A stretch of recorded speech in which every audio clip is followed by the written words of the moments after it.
你有没有过这种经验？明明伤害你的人已经彻底离开你的生活了，日子看起来风平浪静，甚至该有的好像都补回来了。但某个毫无关联的瞬间，心跳会突然狂飙，手开始发抖，整个人像被按下一个不存在的开关。而你翻遍记忆，就是找不到刚刚到底是哪个画面、哪句话、哪个念头触发了这一切。如果你点头了，我想先告诉你，你不是特别脆弱，也不是走不出来。我认识一位长辈，淑如姐，她的前段婚姻被家暴缠了很多年，身体上的、言语上的，还有婆家长期的贬低与剥夺。这段关系后来结束了，伤害她的人也已经不在了，婆家的态度这几年也软化，甚至说出了迟来的肯定。照理说，这应该是一个解脱的故事，但淑如姐到现在还是会突然心跳狂飙，浑身发抖，整夜睡不着，脑袋一片空白。而她自己完全找不出是什么特定的原因触发了这一切。没有人再伤害她了，可她的身体好像还没收到这个消息。这集我想谈的不是怎么防御，而是当你已经受伤了，那些伤是不是真的能重新长回一层边界？如果可以，要怎么长？我知道，如果你追这系列追到现在，前面6集我们谈过怎么辨认掠食者，怎么架情绪防火墙，怎么用语言划边界。上一集更教了你怎么在棋局里不伤人的赢。这时候你心里可能会冒出一种隐隐的自责，如果我早点学会这些，是不是就不会受伤了？我要很诚实地告诉你，这个假设从一开始就错了。边界不是与生俱来的本能，是在安全的环境里一次一次被允许、被练习出来的能力。而淑如姐还有很多跟她一样的人，根本没有机会练习。伤害在边界形成之前就已经先发生了。所以这一集不谈防御，谈的是另一件事。边界可以在受伤之后重新长出来吗？答案是可以的，但过程跟你想象的不一样。先问你一个问题，如果一个人已经很努力想正常生活，为什么身体还是会不受控制？答案藏在一个心理学概念里，叫做身心容纳之窗 Window of Tolerance。这是由美国精神科医师丹尼尔·席格 Daniel Siegel 在1999年提出的。你可以把身心容纳之窗想象成一个范围。当你在这个范围之内，你能清晰思考，能感受情绪但不被淹没，也能好好跟人互动。一旦超出这个范围的上限，你会进入过度警觉，心跳加速，恐慌，坐立难安，这是交感神经系统在拉警报。一旦跌破下限，你会进入过度抑制，麻木、放空，六神无主，这是身体在关机自保。而长期处在暴力或高压环境里的人，这个容纳之窗会被训练得特别窄小。原本一般人可以轻松消化的小事，对他们来说却可能瞬间冲出上限或下限。回到淑如姐的例子，我们后来慢慢发现，她的恐慌发作有一个共同点，通常出现在她必须独自一人承担某件事的时刻，例如装潢房子、搬家，或任何需要自己一个人扛起决定和承担所有劳务的场合。这不是巧合，在那段婚姻里，她长期处在孤立无援、必须自己硬撑的状态，身体早就把一个人扛和危险画上了等号。多年后，即使加害者已经离开，只要独自承担这样的情境重演，神经系统就会自动触发当年的警报。不是他太脆弱，是这套警报系统曾经救过他的命。这也是为什么我在系列影片的第3集教过的3秒断电术，在这种时刻格外重要。它能帮你先把自己从警报状态拉回容纳之窗内。但我要老实告诉你，断电术能帮你撑住当下，却没办法让这扇窗从此变宽敞。真正让窗变宽的是接下来我们要聊的事。心理创伤研究先驱，哈佛大学精神医学荣誉教授朱蒂斯·赫曼 （Judith Herman）， 他在1992年出版了一本书，叫《创伤与复原》（Trauma and Recovery）。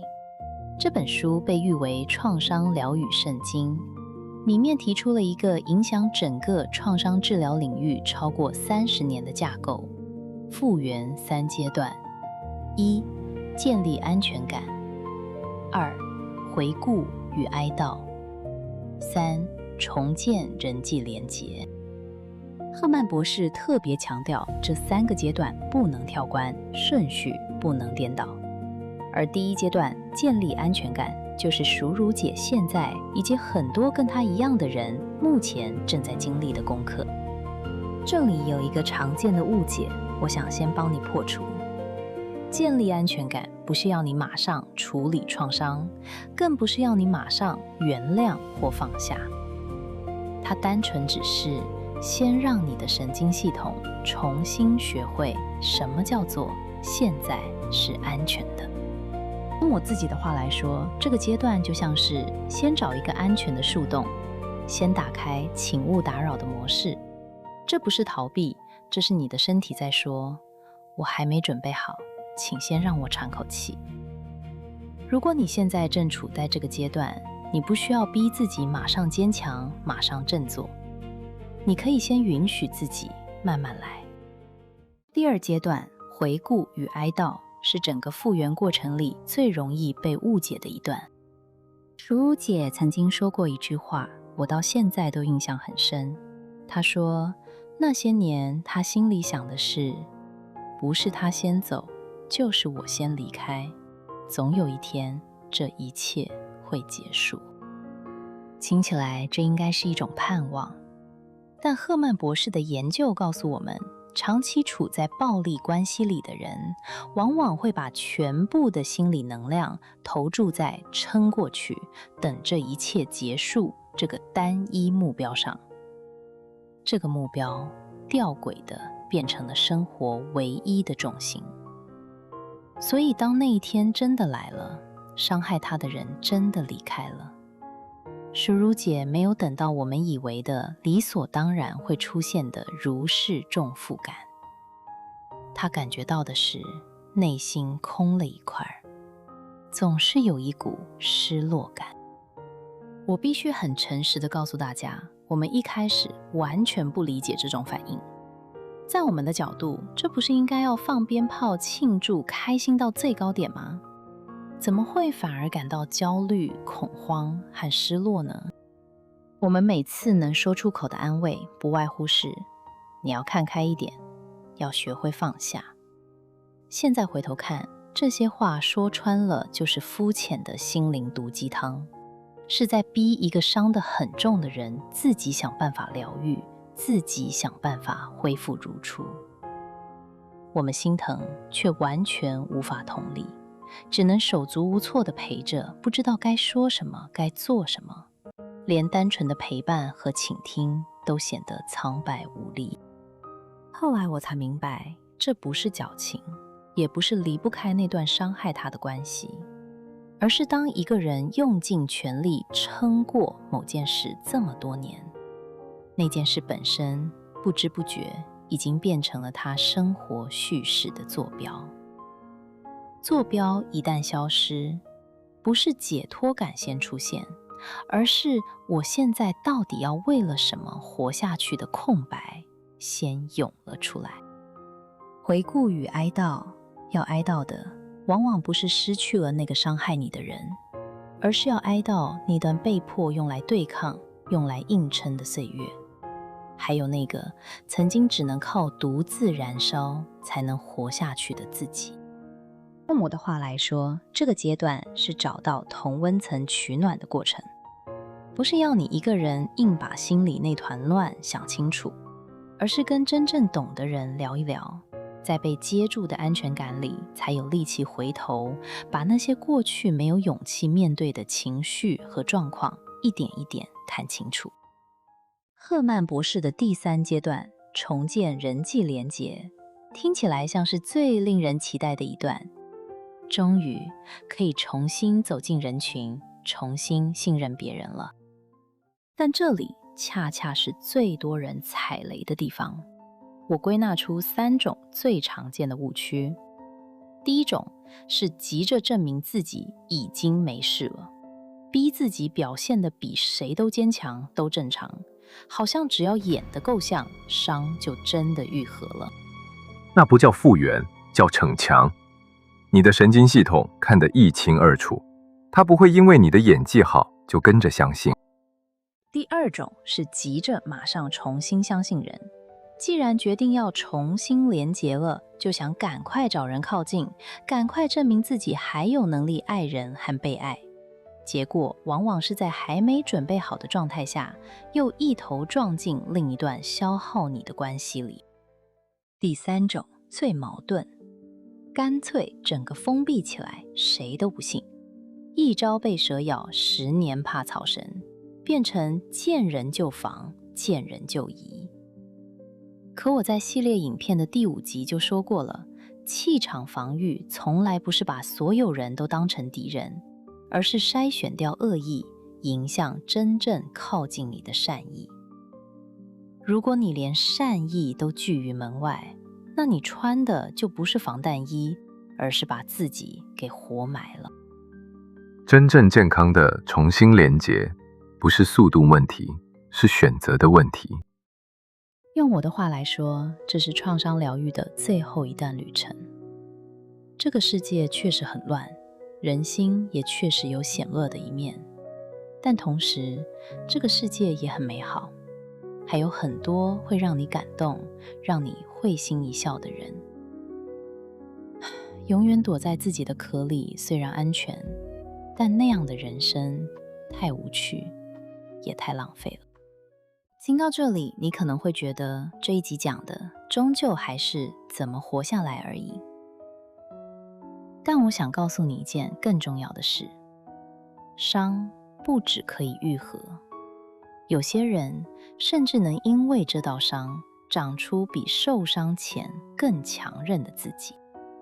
这不是心灵鸡汤式的说法，而是有科学根据的。心理学家理查·泰德斯基与劳伦斯·卡尔洪 （Tedeschi 和 Calhoun） 在1996年提出一个理论，叫创伤后成长 （Post-Traumatic Growth）。这个简称为 PTG 的理论，在研究时发现，幸存者在经历创伤后，可能在5个面向产生正向的转变。这5个面向分别是：1. 对生命的珍视； 2. 与他人的关系； 3. 看见新的可能性； 4. 更强的个人力量；以及5. 心灵或存在层面的转变。我要特别强调一件事，创伤后成长绝对不是要你感谢伤害你的人。把伤痛包装成礼物，等要一个受伤的人反过来替伤害找一个说得过去的理由，这是另一种变相的压迫。这也不是说创伤本身是好事，而是说在某些条件配合下，人在面对和消化创伤的过程中，有机会活出比原本更清晰的人生方向和更深刻的生命厚度。他真正谈的是，你因为经历了这一切，扛过了这一切，所以你长出了一些原本没有的能力。例如，你现在能一眼看穿谁在对你好，谁在消耗你。例如，你比以前更懂得什么时候该说不。竹如姐现在依然会有恐慌发作的时刻，但她身边真心待她的人变多了，孩子孝顺又独立，她也慢慢开始愿意为自己安排一些让自己开心的事。她不是变回受伤前的那个自己，她长出了一个新的、更清醒的自己。现在我想把这一集的核心收进一个好记的方法，我叫它裂痕重生术。裂痕重生术主要有3个步骤。第一步，裂痕期，就是我们前面谈的建立安全感。在这一步里，你不需要急着修补什么，你只需要先承认这里真的裂开过。第二步，填缝期，就是我们谈的回顾与哀悼。你开始有能力去看见裂痕是怎么形成的，去哀悼那段必须独自硬撑的岁月，然后一点一点把碎片重新拼在一起。第三步，发光期，就是我们谈的重建人际连结。那道曾经的裂痕不会凭空消失，但它会被填满，被温柔地重新接住，甚至会变成你身上最独特、最温柔、坚韧的一道光。带着新长出来的辨识力，重新选择性地让值得的人靠近你。你会发现，这3步就像修复一件裂开的器物。先不急着掩盖裂痕，让裂痕被好好接住，被慢慢填补。最后，裂痕本身会变成一道发光的纹路。复原从来不是把伤口当作不存在，而是让伤痕变成你身上独一无二的金线。最后，我想给你3个实际可以带走的具体提醒，让裂痕重生术不只是一个好听的概念，而是真的能落地的练习。第一，允许自己一次只处理一件事。裂痕重生术不是要你一次把所有裂痕都填满，而是像淑如姐一样，先从辨认什么情境会触发我开始，一次只解决一个情境。试着回想过去有没有哪一段经历也曾经让你长期处在类似的压力或无助感里。找到这个连结，你就掌握了自己身心容纳之窗的边界在哪里。第二，找到你的同温层，而不是随便找人取暖。真正的同温层是能接住你情绪，却不会反过来消耗你的人。这需要筛选，不是来者不拒。第三，你不需要等到完全好了才重新开始生活。裂痕重生术的重点从来不是消灭裂痕，而是带着这些裂痕好好长出属于你自己的边界。如果你也曾经像淑如姐一样，在伤害结束后却还是被身体的警报声困住，我想让你知道，那不是你的错，那是你的身体曾经非常努力的在保护你。淑如姐到现在还是会有恐慌发作的时刻，我没办法跟你保证这一集教的方法能让那些时刻完全消失，但我可以肯定的告诉你，这不代表它没有在复原，那只是说明复原这条路从来不是一条直线，它会反复，会迂回，但只要方向是对的，你走的每一步都算数。边界重新长出来了，你的伤也慢慢变成了发光的纹路。但这一集我还没告诉你的是，边界长回来之后，你要拿它来做什么？你要凭什么标准决定谁可以走进来，谁该被挡在外面？这个问题就是下一集，也是这个系列最后一集我们要一起面对的。防弹衣穿好之后，这一次换你来决定谁可以靠近你。如果这一集有哪个片段让你心里咚了一下，我想听你说说。先从一个简单的问题开始就好。这一集讲的裂痕重生术，裂痕期、填缝期、发光期，你觉得自己现在比较靠近哪一个阶段？在留言区打上1、2、3就可以。如果你愿意多说一点，我也很想知道，你是否也经历过或看着身边的人经历过那种明明应该解脱了，却反而更不安的时刻？那个瞬间是什么触发的？当时又是怎么撑过去的？愿意的话，留言告诉我，你的故事也许正是下一个能接住某个陌生人的力量。如果这一集让你对受伤之后还能不能重新长出边界这件事有了不一样的答案，别忘了帮我按赞和订阅，让演算法知道这样的内容值得被更多需要的人看见。也可以点个粉丝乐推，或透过超级感谢小额支持频道的创作。按赞、订阅、分享对桑木来说也都是很大的鼓励，不论哪种形式，桑木都真心感谢。今天的影片就到这里啦，桑木心理观察站，我们下集见，拜拜。